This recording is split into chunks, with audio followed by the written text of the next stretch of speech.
Montevideo is modern. It is 100 years younger than New York or Boston.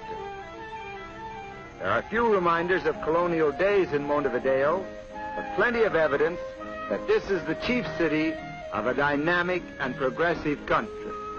Of Uruguay's 2 million people, about 1/3 live here in the capital.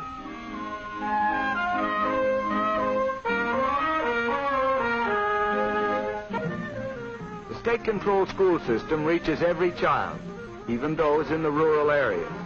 Education is free, and it is also compulsory. The government furnishes free textbooks. Later on, these youngsters can go on to secondary school, college, and university, all free, for Uruguay pays the cost of training its lawyers and doctors, its engineers and architects. So here in full swing is Uruguay's other major industry. All of this beef is for export. The best customers are the British. Today, much of the beef before foreign markets for its meat products and its wool, good harbors and easy access to the world sea lanes, these have meant economic progress and security for Uruguay.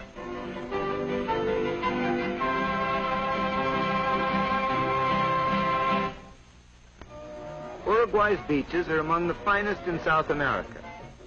By national law, every Uruguayan is entitled to 2 weeks vacation each year with pay. And a lot of these vacations are spent on the shore. Besides, thousands come here every summer from Argentina.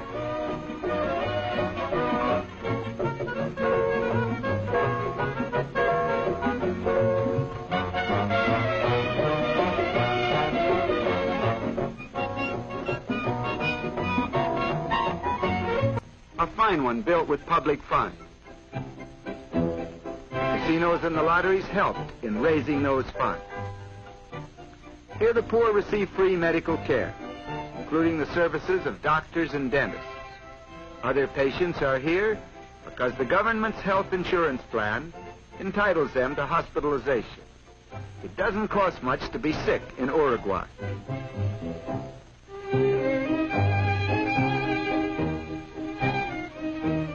State-owned banks control all banking throughout the country. Government banks handle nationwide business in insurance, which is a government monopoly, in mortgages, housing, social security, pensions, and other forms of financing public welfare, as well as in straight banking. The whole system, utopian though it is taken for granted by the Uruguayans. Very few people are rich, very few are poor. There is little unemployment, and anybody can retire at 60 with a pension. A state-owned theater. A state-owned hotel. The headquarters of the government's unemployment insurance and pension administration.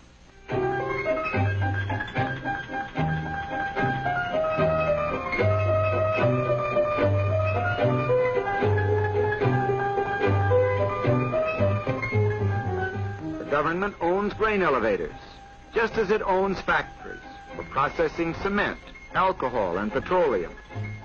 A citizen is free to go into business. The government will help him.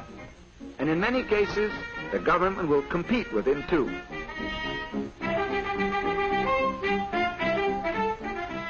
Uruguay is well supplied with railroads. Some of the roads are British-owned, and some are owned and operated by the state, which has provided its lines with streamlined diesel trains.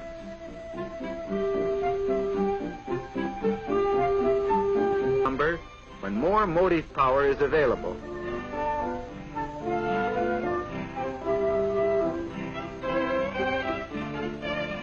To that problem, the new hydroelectric dam on the Rio Negro is a large part of the answer. The new dam, financed by the government, was started by German engineers using German equipment. But specialists from the United States are helping Uruguayans finish the job.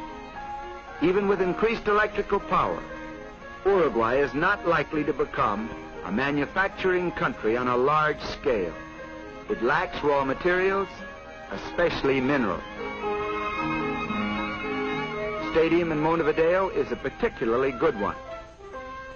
The brand of soccer played in the stadium is particularly good too. The Uruguayans just naturally take to this game. In 1924 at Paris, and again in 1928 at Amsterdam, they won the Olympic Soccer Championship. The stadium seats 80,000. That leaves only about 2 million Uruguayans outside, doing something else. The fundamental and important reason for that feeling is that Uruguay has a large middle class.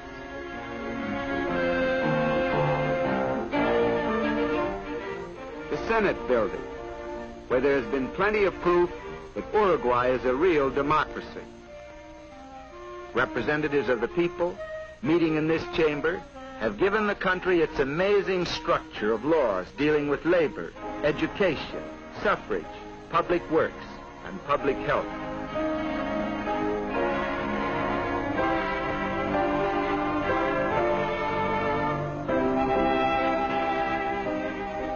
Note that some of the senators are women.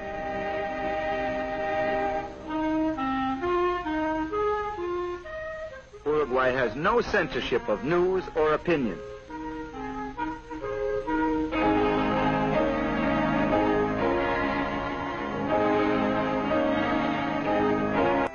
It is an outstandingly progressive and democratic land, and Montevideo is indeed a handsome capital.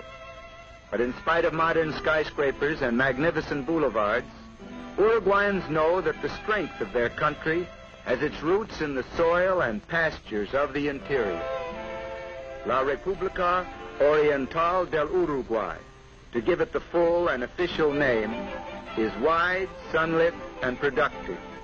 The gauchos and sheep herders are important citizens of one of the most likable of all countries.